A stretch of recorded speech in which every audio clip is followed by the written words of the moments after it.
Écoutez, je vous remercie d'être venus aussi nombreux pour que nous nous recueillions et que nous rendions un dernier hommage à l'or, ce cher disparu. Goldman Sachs a lancé une fatwa, elle a été exécutée, l'or est donc mort, vous le savez. Mais moi je suis plein d'espoir, on a souvent vu des morts se relever, des phénix renaître de leurs cendres. Alors, communions et espérons. La seule chose qui me fait un petit peu peur aujourd'hui encore, c'est de considérer la position que Goldman Sachs occupe sur les marchés dérivés. Il y avait un duopole jusqu'au 29 juillet dernier, et puis ce duopole a volé en éclats avec l'annonce par JP Morgan qu'ils allaient cesser leurs activités sur les dérivés matières premières. À la tête de la branche des dérivés, il y avait quand même quelqu'un dont certains d'entre vous ont déjà dû entendre parler. Monsieur Jovanovic a écrit même des bouquins qui lui rendent hommage. C'est Madame Blythe Masters, qui est vraiment un génie des mathématiques et de l'inventivité financière, puisqu'on lui doit les CDS et les CDO, avec Angelo Mosillo, l'inventeur des subprimes. Ils se sont bien trouvés, puisqu'il y en a un qui a inventé la dynamite et l'autre qui a inventé le détonateur qui allait avec.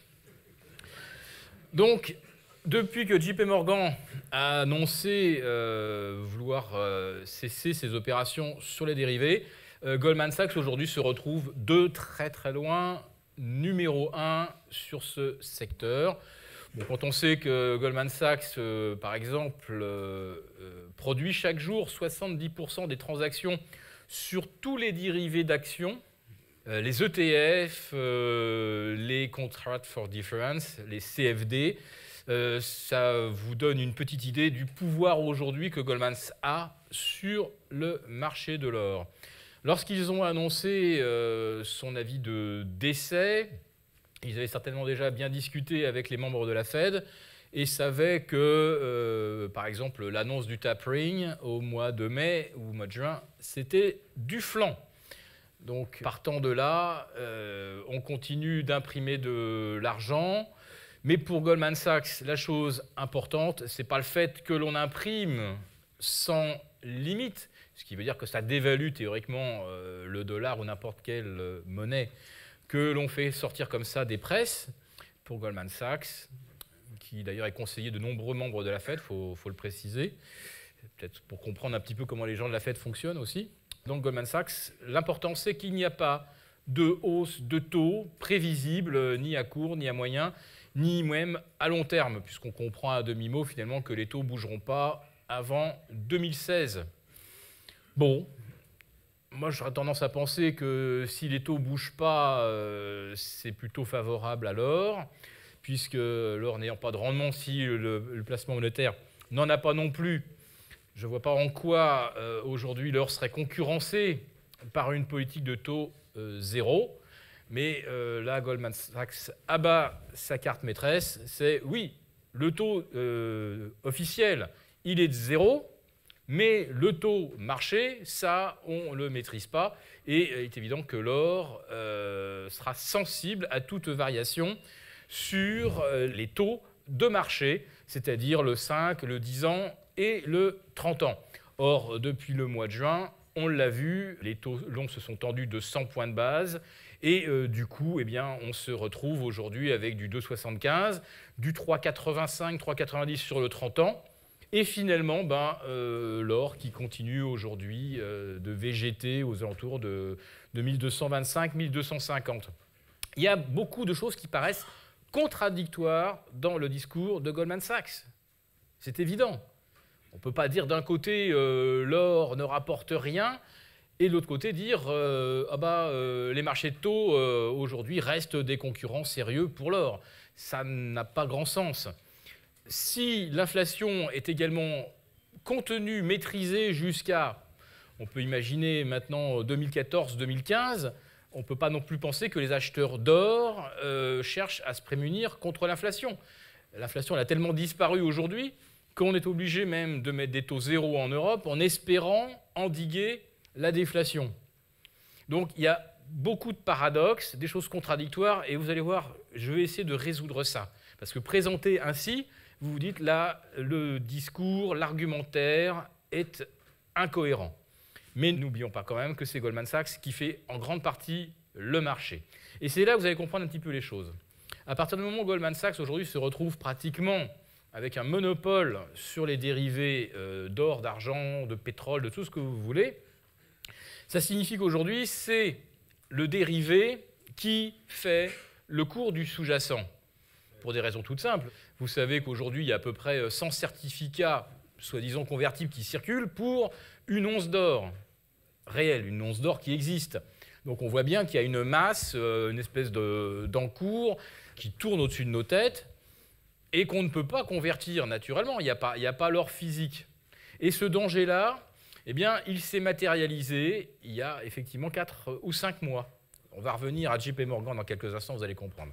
Mais pour l'instant, Goldman Sachs sait que quoi qu'il raconte sur l'or, même des choses qui ne tiennent pas debout, de toute façon, ils ont le pouvoir de manipuler, de manœuvrer les futurs de telle façon à ce que, si d'un seul coup on a des liquidations massives de positions à terme, eh bien, ces liquidations se traduisent par une baisse de sous-jacent. C'est en quelque sorte la queue qui remue le chien, et pas le chien qui remue la queue. Aujourd'hui, ce n'est pas parce que l'or physique baisse qu'il entraîne avec lui les futurs, les dérivés, etc. C'est parce que les futurs se contractent, sont soldés, sont liquidés, que cela entraîne la baisse de l'or. Ça, c'est fondamental à comprendre naturellement. Je reviens maintenant à JP Morgan. Qu'est-ce qui leur arrive au mois de juillet et qui les amène très très vite à décider le 29 juillet qu'ils ne feront plus rien, même avec Blight Masters, la génie des dérivés à la tête de cette filiale. Tout simplement parce que, d'après les chiffres que l'on peut connaître, JP Morgan était vendeur début juillet de 113 000 onces d'or. Ça fait 33 tonnes d'or. Bon, c'est pas colossal. Mais bon, pour une banque comme JP Morgan, ça représente peut-être quelque chose. Et puis là, il y a une anecdote qui est assez rigolote quand même. Donc, ils annoncent qu'ils arrêtent le négoce d'or, juste au moment où il y a des gens, je ne sais pas, des gens qui n'ont rien compris au marché dérivé, vraiment rien compris, hein, qui ont dit « Ah bah, moi j'ai des positions à terme sur l'or, je voudrais bien le sous-jacent. Vous pouvez me le livrer ?» Et là, semble-t-il, il y a eu un grand blanc chez JP Morgan, une sorte de silence. Et dans les jours qui ont suivi, on apprend que JP Morgan ne fait plus les dérivés, va arrêter ses opérations. Je ne sais pas s'il faut y voir une relation de cause à effet. Bon, le monde est plein de coïncidences, vous le savez. Tiens, une autre coïncidence assez rigolote. Quelques jours après que JP Morgan a annoncé l'arrêt de ses opérations, l'entrepôt dans lequel devait être livré l'or qui devait être à son tour envoyé aux clients qui voulaient du physique, l'entrepôt a brûlé. Non mais vous imaginez un entrepôt dans lequel on met de l'or. Tout le monde sait que d'abord on y met de la paille, du petit bois, des bouteilles d'acétone et d'essence. On craque une allumette, rien qu'avec le gaz qu'il y a dans la pièce, ça s'enflamme spontanément. Tout le monde sait ça. Donc les pauvres JP Morgan, ils perdent leur entrepôt. Mince alors, on ne peut plus faire venir l'or qu'on doit donner aux gens, puisqu'on n'a plus d'endroit où le mettre. Vous vous rendez compte, c'est bien malheureux. Donc pour l'instant, l'or que JP Morgan devrait livrer, il est encore un peu dans la nature. Voilà. Mais on va sûrement trouver un arrangement. Hein. JP Morgan a bien trouvé un arrangement de 13 milliards avec un pool bancaire aux États-Unis pour résoudre la crise des subprimes. Donc cette histoire, cet épiphénomène aurifère, je pense qu'ils le résoudront aussi, on va dire, à l'amiable. Donc aujourd'hui, nous avons une once d'or à 1250 qui continue de baisser. Et je veux dire que le seul graphique, quelque part, qui est un peu le symétrique de l'or, bah, c'est celui des actions. Pour des raisons que vous constatez, c'est que depuis le mois de juin dernier, les actions n'arrêtent pas de monter et l'or n'arrête pas de baisser. Ça, c'est un petit peu ennuyeux. Parce que plus les actions montent, et plus elles attirent de piranhas, amateurs de volatilité, etc., etc. Donc, la courbe de l'or inverse de celle des actions, je pense que c'est à peu près évident. Même chose, hein, la courbe des actions et la courbe du pétrole, ça se rejoint à peu près. Quand on a des actions qui prennent 20% en l'espace de 6 mois, sans aucune pause, sans aucune correction intermédiaire, il est évident que l'argent, il ne peut pas aller non plus partout. Sur l'obligataire, on semble penser qu'il n'y a plus vraiment de potentiel à la hausse. Sur les actions, on pense que le potentiel est absolument infini, non borné. Et ce potentiel est infini puisqu'on vient d'admettre depuis, on va dire, 6 mois, que finalement, on n'a pas besoin d'une relation entre la hausse de l'action et la progression du dividende, de son rendement, quelque part. Les dividendes cette année progressent mécaniquement de 5% par rapport à 2012, mais ces 5% de progression par entreprise, ça veut dire qu'une entreprise qui rachète ses propres titres, qui assèche le marché, qui réduit le nombre de titres qui reçoivent un dividende, si les profits sont égaux, si j'avais 120 titres et que j'en supprime 20 et que j'ai 100 à distribuer, il se trouve que mécaniquement, d'un seul coup, le profit par titre a augmenté. Donc si vous retirez toutes les opérations de rachat de titres par les entreprises cette année et l'année dernière, vous allez apercevoir que les profits globaux, les vrais gains des entreprises, ils n'ont pas progressé. C'est juste le profit par titre que l'on a fait progresser de façon mécanique et artificielle. Mais depuis le début de l'année, on a une hausse de 20% des PER. Alors qu'à dividende égal, on paye l'action 20% plus cher. Pourquoi pas 25% d'ici la fin de l'année? Pourquoi pas 30% d'ici mars prochain? Puisqu'aujourd'hui, on dit de toute façon que même si le dividende, quelque part, il a tendance à se réduire, de toute façon, face à des taux qui vont rester à zéro, même si on a 30 fois le bénéfice, c'est toujours mieux d'avoir 1,5 de rendement que pas de rendement du tout. Et Goldman Sachs vous explique ça à chaque réunion. À chaque réunion. C'est de toute façon, même s'il y a 0% de rendement sur de l'obligataire, ça vaudra toujours mieux d'avoir des actions. Quant à l'or, qui rapporte strictement rien, alors lui, oubliez-le, il n'a plus aucune fonction économique d'aucune sorte. Tant qu'on a les flux des banques centrales qui s'en vont mécaniquement vers les actions, je ne vois pas effectivement d'un seul coup un soudain retour en grâce de l'or. Sauf si on a de nouveaux petits incidents. Rappelez-vous, c'était au mois d'août, c'est un bureau de négoce d'or à Hong Kong qui ferme.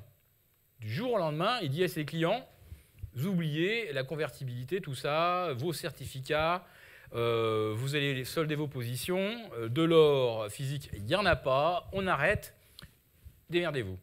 Bon, donc ça c'était déjà un des gros coups de boutoir qui ont précipité l'once d'or sous les 1500, tout simplement parce que d'un seul coup, tous ceux qui avaient des certificats et avec, finalement, ils n'avaient pas de valeur et surtout pas de convertibilité, les gens ont vendu du futur. Ils ont vendu, ils se sont couverts.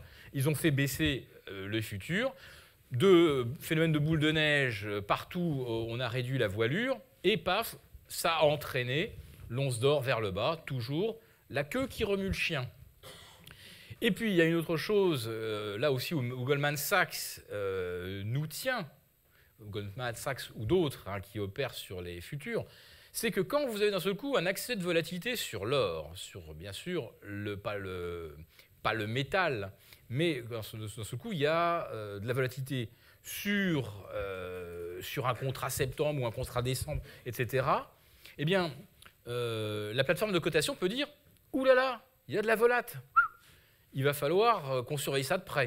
Et puis si d'un seul coup les cours varient de plus de 5%, et ça, on l'a vu une fois à l'ouverture, on s'est demandé ce qui se passait.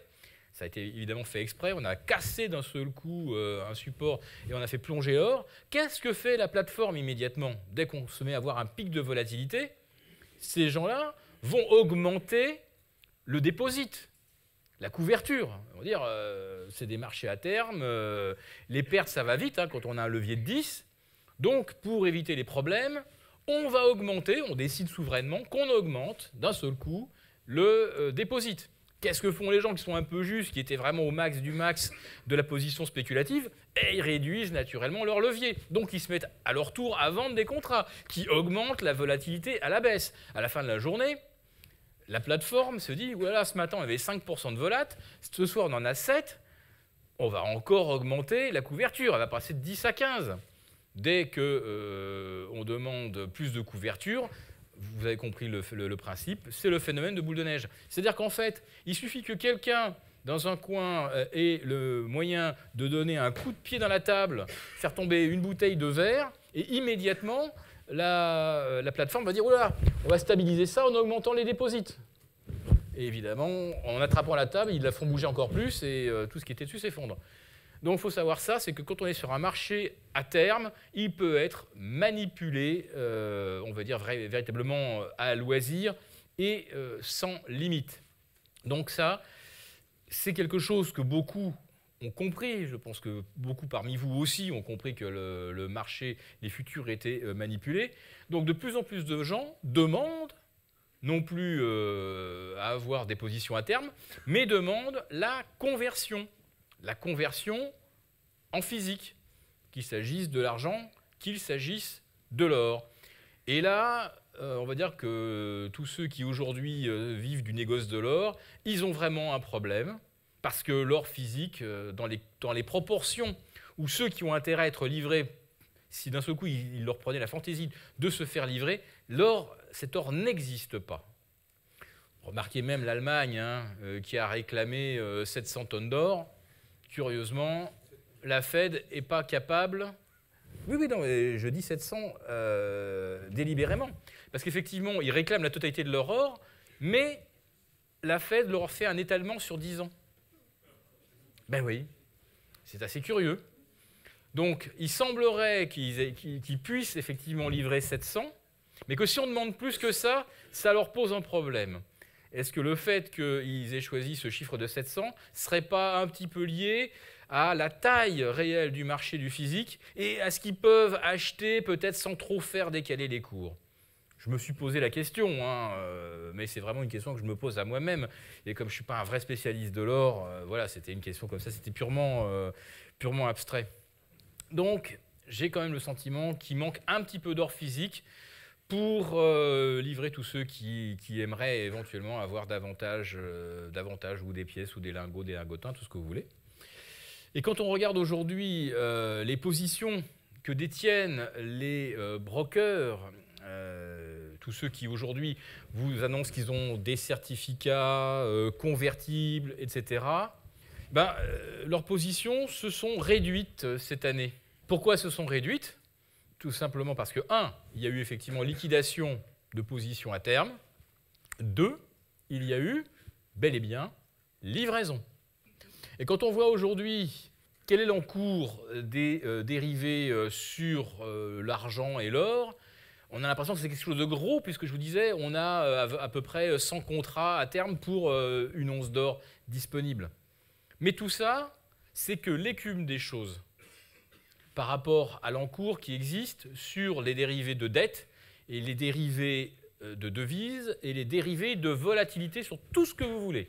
Puisqu'aujourd'hui, les dérivés de volatilité, c'est devenu véritablement un instrument sur lequel on gagne beaucoup d'argent, un petit peu entre soi parce que c'est réservé aux spécialistes, mais on a aujourd'hui un marché à terme des matières premières qui doit représenter, aller à tout casser, 3 ou 4% de la totalité des encours sur les dérivés.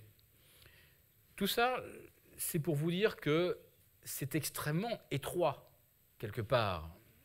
Aujourd'hui, si les vrais actifs tangibles, ceux sur lesquels on peut vraiment trouver un refuge, ça ne représente que 3 ou 4% des positions à terme sur des choses qui sont totalement virtuelles, qui ne sont que des lignes informatiques dans des ordinateurs, c'est tout simplement vertigineux. Il y a 30 ans, les banques centrales, quand elles vous disaient j'ai une réserve d'or de 1000 tonnes, 1500 tonnes, 2000 tonnes, 6000 tonnes, 12 000 tonnes, on disait ça représente quelque chose. Par rapport à la monnaie en circulation, ça voulait dire quelque chose. Aujourd'hui, quand une banque comme la Fed vous dit j'ai 15 000 tonnes d'or en réserve, par rapport à la dette que la Fed porte dans son bilan et qui sont souvent des créances non viables, l'or aujourd'hui représente plus rien, ça garantit plus rien proportionnellement par rapport à tout ce qu'on a créé comme dérivés, comme succès d'année de produits financiers. Donc, si aujourd'hui quelqu'un de ce coup se disait mais on est fou, il faut quand même que tout soit garanti par quelque chose, eh bien, la garantie aujourd'hui, il y a un phénomène d'entonnoir absolument colossal. Donc il ne faut surtout pas que quiconque, que l'un d'entre vous, à un moment ou un autre, se dise mais c'est vrai ça. On a 700 000 ou 730 000 milliards d'encours de dérivés. Et qu'est-ce qu'on a en face pour garantir tout ça dans les banques centrales? On n'a rien. Ça représente rien. Donc, tout est fait pour discréditer effectivement le véhicule or, le véhicule argent, tout ce qui effectivement est accessible par chacun d'entre nous. Par contre, je vous mets au défi d'aller gagner votre vie en négociant des dérivés de volatilité. Hein. Ça, ce n'est pas ouvert au grand public. Hein. C'est uniquement pour les institutionnels entre eux. Donc, l'or physique, il ne faut surtout pas que les gens qui ont un bon sens, on va dire, classique, que ces gens-là, d'un seul coup, se disent mais oui, qu'est-ce qu'on a comme aujourd'hui comme réserve? Vers quoi on peut se réfugier si d'un seul coup la bulle des dérivés explose? Bulle qui emportera avec elle les devises, qui emportera tout sur son passage. Alors comme je pense qu'on aura une quasi-simultanéité de perte de confiance et dans le dollar, et dans le yen, et dans l'euro, je pense qu'on se réunira très très vite pour se dire ah bah faut peut-être qu'on crée une sorte de nouvelle supra-monnaie dans laquelle tout le monde a confiance. Et pour que les gens aient confiance, puisque le virtuel, semble-t-il, d'un seul coup, n'a plus vraiment la cote auprès du grand public et des médias, donc on va peut-être relier la nouvelle méta-monnaie à quelque chose de tangible. Je vous laisse imaginer qu'est-ce qu'on pourrait mettre comme tangible qui a fonctionné pendant des millénaires, dans lequel les gens veulent bien croire, à part peut-être les matières premières. Sauf qu'aujourd'hui, les réserves de matières premières par rapport à l'encours global, c'est juste quelque chose d'absolument ridicule et marginal. Alors quand je vous disais qu'il ne faut pas que des idiots se disent du jour au lendemain, mais si au lieu de détenir du dollar, on détenait quelque chose de peut-être plus tangible, y a un idiot absolument phénoménal qui est la Chine, et qui importe chaque année entre 7 et 800 tonnes d'or, en plus des 400 qui sont produits sur son territoire. Et plus des importations via Hong Kong, etc. On ne sait pas trop bien combien la Chine importe d'or physique chaque année, mais si l'on en agrège les achats de la Chine et de l'Inde, on est largement au-delà de la moitié de l'or produit sur Terre chaque année. Donc, il faut quand même reconnaître que sur Terre, il y a quand même deux grands idiots. Il y a la Chine et il y a l'Inde qui ramassent de l'or physique et qui se contrefichent totalement des dérivés sur l'or, sur l'argent, etc. Donc, quand j'entends Goldman Sachs dire que l'or n'a plus aucun rôle à jouer et est un actif à délaisser, puisque n'importe quel autre actif permet de gagner de l'argent alors que l'or ne le permet pas, je m'aperçois quand même que les Chinois, au lieu d'acheter des actions, ils continuent d'acheter de l'or, donc ils doivent être effectivement bien bêtes. Alors, l'autre argument que j'entends beaucoup, outre le fait qu'il y a toujours mieux à faire que faire de l'or, puisqu'il y a toujours quelque chose qui rapporte plus à un moment, à un instant T, on nous dit aussi que finalement, on n'a pas besoin qu'il y ait un véritable actif physique derrière une valeur refuge. L'exemple, c'est le Bitcoin. Ça vous parle, le Bitcoin, peut-être? Donc, on était parti au début de l'année, je ne sais plus, on était à 100, oui, 100 ou 90 ou 100. On était à 300 mi-octobre. On s'est retrouvé à 600 lorsque M. Bernanke a ouvert son bec, il y a une quinzaine de jours. Et on s'est retrouvé à 1225 en milieu de semaine. Alors, le Bitcoin, effectivement, il n'est effectivement adossé à rien de tangible. Il est simplement l'expression d'une confiance, en l'occurrence une confiance purement spéculative, c'est j'ai acheté du Bitcoin à 200 €, demain il vaudra 250 et après-demain il en vaudra 300.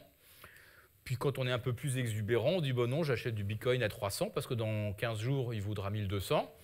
Et celui qui achète du Bitcoin à 1250 aujourd'hui se dit oh, d'ici un mois, bah là aujourd'hui il vaut une once d'or, dans un mois il vaudra un lingot. Non mais rigolez pas. Enfin, voir le Bitcoin multiplié par 33 en un mois, ça n'a rien de farfelu. C'est ce qui vient d'arriver. Non? Bah enfin, regardez les graphiques. Le Bitcoin, il est passé de 35 $ à 1000 en moins d'un an. On peut avoir comme ça, avec une courbe logarithmique, un Bitcoin qui passe de la valeur d'une once au 1er décembre et il peut valoir un lingot au 31 décembre. En plus de ça, vu que le nombre de Bitcoin est limité, qu'il en circule à peu près 12 millions aujourd'hui, sur les 21 millions qui pourraient exister, avec l'effet d'entonnoir, il n'y a rien qui s'oppose au fait que d'ici la fin de l'année, le Bitcoin vaille un lingot. Alors, si vous pensez que le Bitcoin, qu'une once d'or vaudra un lingot à la fin de l'année, vous achetez quoi? Vous achetez un Bitcoin ou vous achetez une once d'or? Votre once d'or, elle va rester une once d'or. Si vous achetez un Bitcoin, il peut valoir un lingot, votre Bitcoin. Bah écoutez, non mais j'en vois beaucoup qui sourient, mais ça pourrait paraître complètement idiot, complètement imbécile. Sauf que c'est arrivé quand même. Je ne l'invente pas. C'est bien arrivé. Un Bitcoin, ça vaut une once d'or. Il n'y a rien derrière, c'est juste quelque chose de numérique. Il y a zéro, mais ça vaut une once d'or. Bon, les Chinois sont complètement idiots, et eux, ils continuent d'acheter des onces d'or et pas des Bitcoins. Vous imaginez que chaque Chinois achète un pauvre petit Bitcoin de rien du tout. Le problème, c'est qu'il n'y en a que 21 millions à terme qui pourraient circuler. Donc si chaque Chinois achetait un Bitcoin, vous comprenez bien que ma prédiction d'un Bitcoin valant une once, aujourd'hui valant un lingot à la fin de l'année, elle n'est pas idiote. Si vous imaginez que les Chinois vont acheter chacun des Bitcoins pour se prémunir contre des devises complètement fantaisistes comme le dollar, comme l'euro, comme le yen, hein, on pourrait tout imaginer. Bon, je plaisante, mais on est arrivé aujourd'hui vraiment à ce que j'appelle une situation d'argent fou. Aujourd'hui, on est dans l'argent fou. Acheter un Bitcoin à 150 € il y a 6 semaines et aujourd'hui le revendre à 1250, c'est quelque chose qui n'est vraiment pas possible dans un monde où les gens ils ont un cerveau qui fonctionne normalement. Quand vous mettez un triptyque de M. Bacon, vous le mettez à prix à 40 millions de dollars et qu'il part à 142 millions et demi de dollars, celui qui a acheté ça à 142 millions de dollars, je pense qu'il a juste voulu se faire un nom. Il n'a probablement pas acheté un Bacon pour sa valeur. Alors je précise quand même que les Chinois, ils sont quand même pas aujourd'hui encore complètement au top, parce que la plus haute enchère qui a été proposée lors de ce magnifique set de spéculation sur le Bitcoin, un Chinois a mis jusqu'à 74 millions de dollars. C'est juste parti au double. Donc ça veut dire que heureusement sur Terre, il existe encore des gens plus riches et plus intelligents que les Chinois. Il y a 15 jours également, le plus gros diamant rose jamais taillé a été mis en vente. Je ne sais plus quel était son poids, je crois que c'est 56 ou 57 carats. Pour un diamant rose, c'est carrément du jamais vu.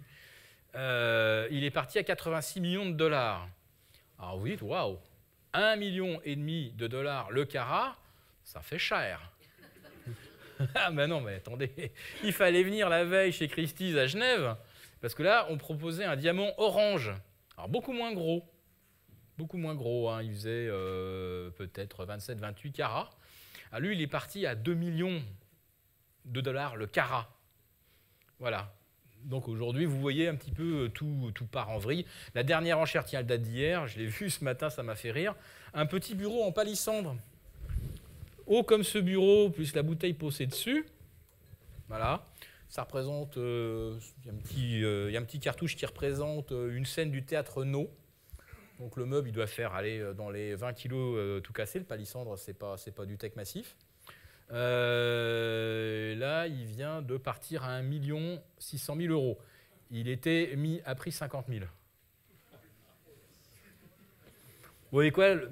Celui qui avait acheté un bitcoin au début de la semaine, s'il avait vu l'estimation au début de la semaine et qu'il a dit tiens, 40 000, avec ses bitcoins, finalement, s'il a pu payer en bitcoin, il ne l'a pas payé si cher que ça, son petit meuble en palissandre. Hein. Non, mais voilà. Et comme on peut aussi payer maintenant son voyage dans la stratosphère, on peut le payer en bitcoin grâce à monsieur Richard Branson, bah, je pense qu'effectivement, les bitcoins dans la stratosphère, ils sont bien à leur place. Par contre, je pense que l'or physique serait mieux, effectivement, dans nos poches. Alors, je précise aussi une chose sur le bitcoin, c'est que il n'est pas stocké dans le cloud. Hein. Si vous avez par exemple des comptes à l'étranger, X ou Y, vous pouvez éventuellement, en tapant des chiffres, des codes, vous pouvez retrouver votre argent. Il peut naviguer à droite, à gauche sur la planète. Vous allez le retrouver. Si vous avez des bitcoins et que vous répandez votre tasse à café sur votre ordinateur et que le disque dur crache, votre bitcoin, il n'existe plus. Ou alors vous avez un très très bon copain qui sait ouvrir un disque dur. Hein, vous avez quelqu'un chez Seagate qui est un bon ingénieur. Il vous ouvre le disque dur, il essaie de retrouver vos bitcoins, il cherche. Et il peut aussi qu'il ne les retrouve pas. Hein. Donc je peux vous dire qu'on dit que détenir de l'or, c'est très insécure. Parce que ça aussi, je l'entends dire. Hein, vous avez de l'or chez vous, il vous faut un coffre. Si quelqu'un visite votre appartement et qu'il voit un coffre, il va dire « Oh, un coffre !» Il y a peut-être quelque chose dedans. Donc, effectivement, détenir de l'or chez soi, ça peut constituer une forme d'insécurité. Bon, le détenir quelque part dans un coffre situé, je ne sais pas, quelque part au-delà de la frontière franco-suisse, on est déjà un peu plus en sécurité. Je pense que M. Sana vous l'a expliqué. L'or, quand même, il reste quelque chose dans la main, ça a un poids, vous le mettez sur une balance, vous voyez tout de suite si ça fait bien 33 grammes, si on vous a promis que ça faisait une once. Bref, bon, le bitcoin dans votre ordinateur, si votre ordinateur crache ou qu'on vous le vole, ça peut aussi arriver, ça. Hein, vous allez au travail et tout, puis d'un seul coup, il y a quelqu'un caché dans le parking qui se jette sur vous, qui part avec vos clés de bagnole et votre ordinateur. Si vous aviez 1000 bitcoins dedans, vous venez de perdre 1 million, hein, quand même. Ça fout les boules, hein. Bon. En fait, on ne se trimballe pas forcément avec 1 million en or. Hein, à quelque chose comme 30 000 € le lingot, pour avoir sur soi l'équivalent d'1 million, il faut quand même avoir des muscles. Hein, pour se transporter les valises avec 1 million d'or sur soi, non. Donc, le bitcoin, lui, par contre, dans votre ordinateur, si vous l'avez stocké dans un seul disque dur et que vous n'avez pas pris l'habitude d'avoir 10 ordinateurs pour stocker pas plus de 10 bitcoins par ordinateur, pour ne pas tout perdre d'un coup, faut savoir voilà, quand même que le bitcoin, ça n'existe pas et qu'en plus de ça, ça peut disparaître comme ça, fuite. Voilà, donc les Chinois, ils achètent beaucoup d'or physique. Il y a des gens qui ont demandé à JP Morgan de récupérer leur or physique. Nous avons l'Allemagne qui a demandé de récupérer son or physique. Alors que les Américains sont des gens généreux, ils leur ont fait des facilités de règlement, donc une certaine quantité d'or tous les ans. Ah non, c'est l'inverse, non? On vous fait une facilité de paiement, c'est ça. On vous accorde la possibilité de payer en plusieurs fois. Alors, ça veut dire que c'est l'Allemagne qui a accordé aux États-Unis la possibilité, effectivement, de payer en plusieurs fois. D'accord. Dans ce sens-là, je comprends mieux. Je vais faire avancer un petit peu les slides. Donc, je vous avais parlé de ces fameux là, 693 milliards. Alors ça, c'est les chiffres de la BRI. C'est des chiffres qui datent d'avant l'été. Hein. Donc on a largement franchi le cap des 700 000 milliards d'encours de dérivés. Et encore, il y a du non listé. C'est-à-dire que la BRI, là, ces chiffres-là, sont les positions listées. Alors il y a du gré à gré, hein, c'est même 80% de l'existant, c'est du gré à gré. Alors, ce n'est pas du listé véritablement, mais au moins on sait que les transactions ont existé, on sait qu'il y a deux contreparties qui ont conclu un accord avec un engagement, une protection, etc. Donc là, c'est ce que la BRI connaît. Il y a aussi du non listé. Je vous laisse deviner un petit peu ce que peut être ce non listé. Bah, ça peut être des transactions entre des intermédiaires qui reçoivent de l'argent, dont la provenance n'est pas forcément très facile à identifier, voire de l'argent pas forcément très légal. Donc là, c'est dans des filiales, l'argent circule d'établissement en établissement. À chaque fois, on crée une transaction financière. Et à la sortie, théoriquement, on doit retrouver de l'argent propre. Alors il ressortira, je ne sais pas, à New York, il ressortira quelque part, ça sera converti éventuellement dans une tour, ça sera converti dans un centre commercial. Mais il y a une bonne partie d'argent également d'encours de dérivés qui aujourd'hui correspondent à des sommes que les banques ne peuvent pas déclarer parce qu'elles ne sont pas censées les avoir ni les manipuler. Donc là, c'est un petit récapitulatif. Je vous disais tout à l'heure, donc les dérivés sur les matières premières, ça représente 1,5%. Il y a aussi beaucoup de gré à gré. Donc on peut peut-être imaginer qu'effectivement on est à 2,5%, mais ça ne change rien à la démonstration. Ça veut dire qu'aujourd'hui, les matières premières, par rapport à l'existant, par rapport à tout ce qui existe comme dérivé, c'est juste aujourd'hui quelque chose de microscopique. C'est incroyable qu'on ait pu gonfler autant une bulle de dérivés avec aussi peu derrière de sous-jacents, de garants. Alors là, vous avez le prix de l'aluminium. Je vais vous en parler 2 secondes parce que JP Morgan et Goldman Sachs se sont fait un petit peu taper sur les doigts. Là aussi, c'était cet été. Ils ont, paraît-il, manipulé les prix de l'aluminium. Vous ne pouvez pas croire une chose pareille. C'est rien que des méchantes langues. C'est rien que des racontards, décidément. Dès qu'on prononce le mot Goldman Sachs, tout le monde pense avoir une anecdote pourrie à raconter, une anecdote croustillante à raconter. Et donc, ils auraient manipulé les cours de l'aluminium. Ils n'ont pas fait ça tout seuls, figurez-vous, ils ont fait ça avec, attendez, le nom va me revenir. Je l'ai sur le bout de la langue. Ah oui, JP Morgan. Voilà, merci, il y a quelqu'un qui m'a soufflé, c'est ça. C'est JP Morgan. Oui, absolument. Goldman Sachs et JP Morgan ont manipulé les prix de l'aluminium. Alors, je vais vous expliquer comment, parce que c'est assez rigolo, vous allez voir, tout le monde peut le faire. Alors, il y a une réglementation qui dit qu'on ne peut pas stocker plus de 5, voire en plusieurs annuités, 10%. On ne peut pas détenir plus de 10% du livrable sur l'aluminium. On ne peut pas le détenir en stock.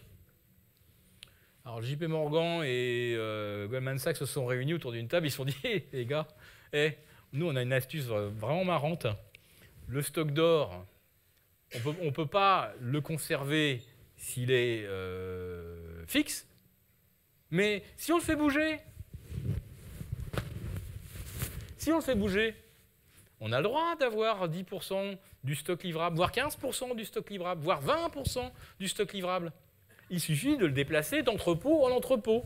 Donc chaque mois, autour de New York, en Caroline du Nord, vous avez des norias de camions qui transportent des stocks, des barres d'aluminium. Je vous assure que ceux qui se régalent, c'est les transporteurs. Et vous dire, ils ont un contrat juteux, parce qu'à partir du moment où on peut prouver que le stock d'or, ou le stock d'aluminium, pourquoi je dis stock d'or au fait? Est-ce que ça ne serait pas un lapsus? Le stock d'aluminium, à partir du moment où on l'a fait mouvementer d'un entrepôt à un autre, il est considéré comme ayant été livré. Donc il suffit de faire plein d'entrepôts et de faire plein de livraisons pour pouvoir accumuler des stocks d'aluminium sans encourir les foudres des autorités de régulation. Alors bien entendu, il y en a qui se sont dit, ben là, quand même, ils se foutent de nous. Donc ça va quand même finir par leur retomber sur le bec.